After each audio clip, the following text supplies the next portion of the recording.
Welcome back, everybody, to our second deep dive into modern Indian history. Especially for those of you out there prepping for the UPSC GS1 exam, it's all about getting those key insights and knowledge nice and efficiently. Perfect for busy learners like yourself. Absolutely. It's about understanding what truly mattered in these historical events, Nice and you know why they still resonate today. Exactly.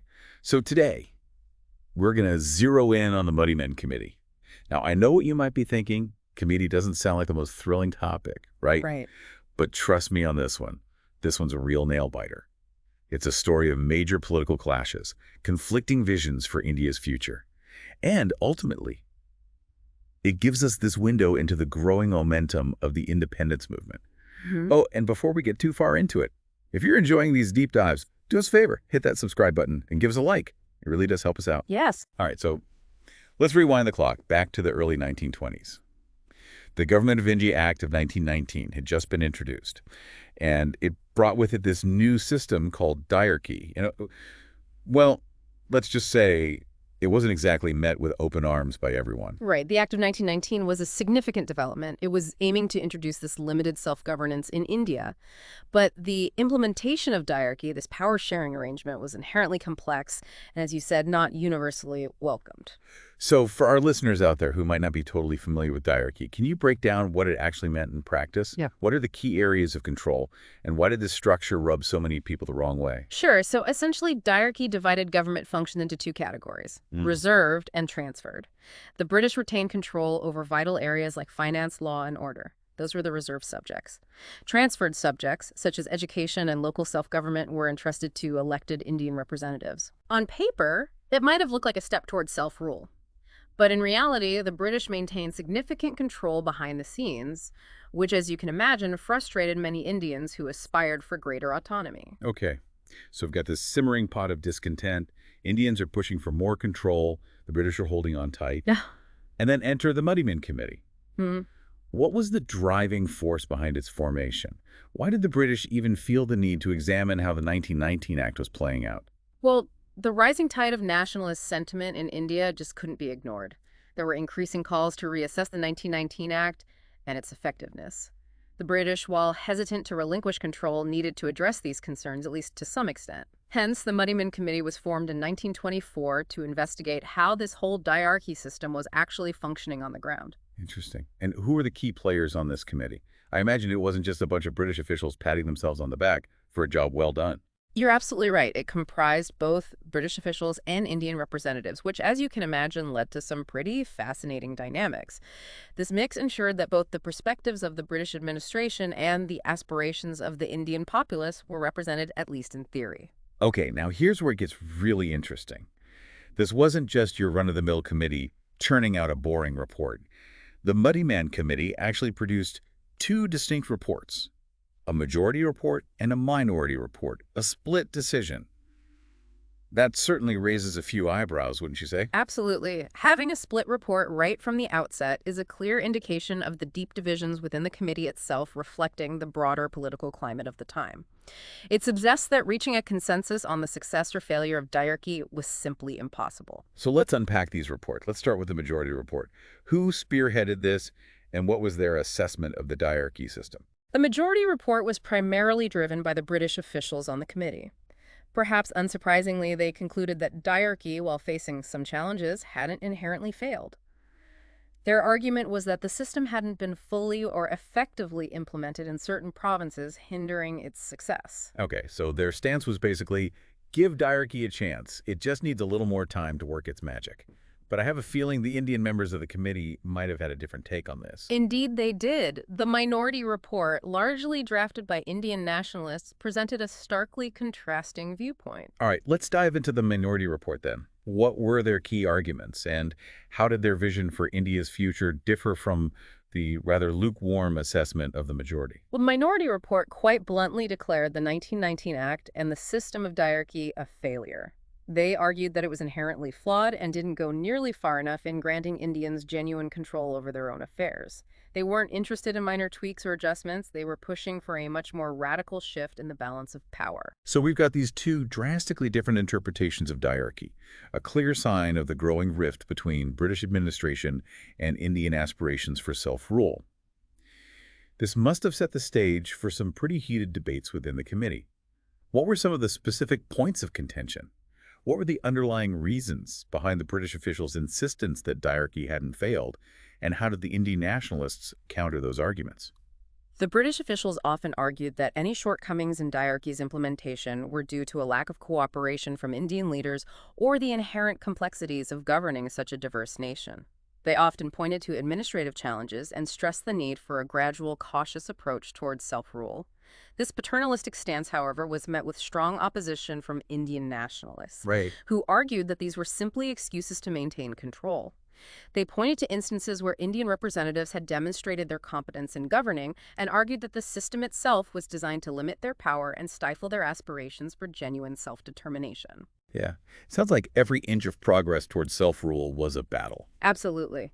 This back and forth, the clashing viewpoints, the maneuvering for control, it highlights the intensity of the political climate at the time. It wasn't just about specific policies. It was a struggle for power, for the right to shape India's destiny. This is where it gets particularly relevant for our UPSC aspirants and any student of modern Indian history. The Muddiman Committee might seem like a relatively obscure event, but it's crucial for understanding the broader narrative of India's journey towards independence. Precisely. The committee's findings, especially the stark contrast between the majority and minority reports, exposed the limitations of Dyarchy and further fueled the demand for more substantial constitutional reforms. It's a pivotal moment that demonstrates the growing divide between the British Raj and the aspirations of the Indian people. So beyond just critiquing the existing system, did the Muddiman Committee actually propose any concrete recommendations? Did they offer any potential solutions to bridge this widening gap between British control and Indian aspirations? Yes. Despite their fundamental disagreements, the committee did put forward some recommendations. The majority report, in line with their belief that Dyarchy just needed some fine-tuning, suggested relatively minor adjustments. What kind of adjustments are we talking about here? Was it anything substantial enough to appease the Indian nationalists? Or was it more along the lines of rearranging the deck chairs on the Titanic? Well, they proposed transferring a few more responsibilities to Indian officials. Things like control over forests and boilers. But as you might imagine, these suggestions fell far short of what the Indian nationalists had in mind. Forests and boilers. That hardly sounds like a revolutionary shift in power. It seems almost symbolic, wouldn't you say? Exactly. And that's where the minority report once again diverges significantly. The Indian nationalists weren't interested in these minor concessions.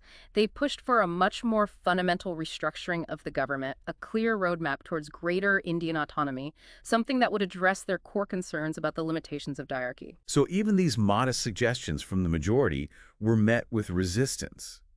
It seems like every inch of progress towards self-rule was a battle. Absolutely. This back and forth, the clashing viewpoints, the maneuvering for control, it highlights the intensity of the political climate at the time. It wasn't just about specific policies. It was a struggle for power, for the right to shape India's destiny. So as a historian, how do you see the Muddiman Committee fitting into the larger historical context? What were the lasting impacts of its findings, and how did it shape the events that followed? While the Muddiman Committee didn't lead to immediate sweeping changes, its impact was significant. It contributed to a growing sense of disillusionment with Dyarchy among Indian nationalists. Their demands for greater autonomy gained momentum, and the divisions between the British administration and the Indian populace became even more pronounced. It sounds like the Muddiman Committee was a bit of a turning point, a catalyst that pushed the demand for constitutional reform further into the spotlight. I think that's a very accurate assessment. The events surrounding the Muddiman Committee set the stage for future developments, including the Simon Commission and the Roundtable Conferences, ultimately culminating in the Government of India Act of 1935. Ah, the 1935 Act. A major milestone on the road to independence, and definitely a topic for another deep dive in the future. Indeed, a complex and fascinating piece of legislation. But for now, let's bring it back to the Muddiman Committee. All right, so we've explored the formation of the Muddiman Committee, the contrasting viewpoints within its ranks, and the limited recommendations that emerged from its deliberations. But before we wrap up, I'd love to get your expert take on the significance of this event for those studying modern Indian history, especially our UPSC aspirants. The Muddiman Committee is a prime example of how historical events are interconnected. It's not just about memorizing names and dates for the exam. It's about understanding the underlying tensions, the motivations of the key players, the consequences of their actions. This episode is a perfect study guide for understanding a crucial phase in the development of the Indian independence movement. It provides valuable insights into the political climate of the 1920s, the limitations of the Dyarchy system, and the growing divide between the British and Indian aspirations. Absolutely. We've given you the context, the key players, the conflicting viewpoints, and the recommendations, however inadequate they might have been. Now it's up to you, dear listeners, to delve deeper, to explore the nuances, and to connect the dots. So we've unpacked the Muddiman Committee, its findings, the drama surrounding it. But the story doesn't end there. What's the lasting impact of all this? Well, that's the key question, isn't it? The Muddiman Committee might not have led to immediate sweeping changes, across the board. But its findings had a ripple effect. It further exposed the shortcomings of Dyarchy and kind of added fuel to the fire of the Indian independence movement. So it's like a stepping stone, pushing India closer to self-rule, even if indirectly. Precisely. The demand for constitutional reform gained momentum.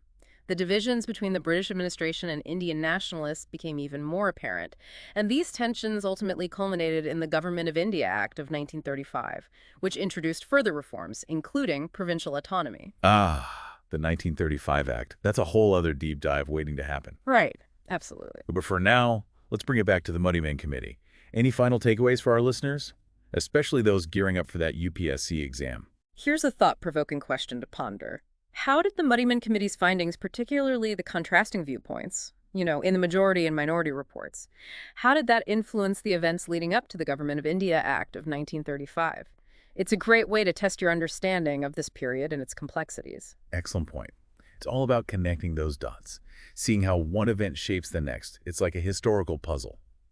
And the Muddiman Committee is a crucial piece for our listeners, especially those preparing for the UPSC GS1 exam.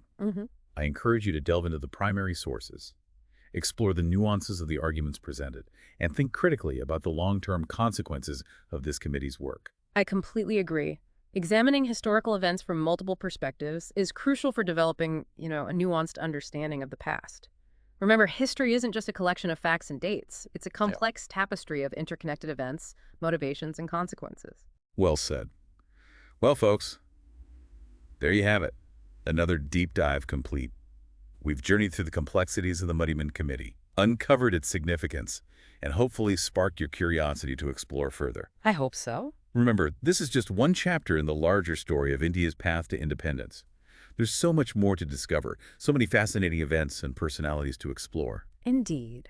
And as you continue your studies, or simply your exploration of history, keep in mind that every event, every committee, every debate is a piece of the puzzle that forms the fascinating narrative of India's past. So keep those history books open. Stay curious, and don't forget to subscribe and like for more deep dives into the past.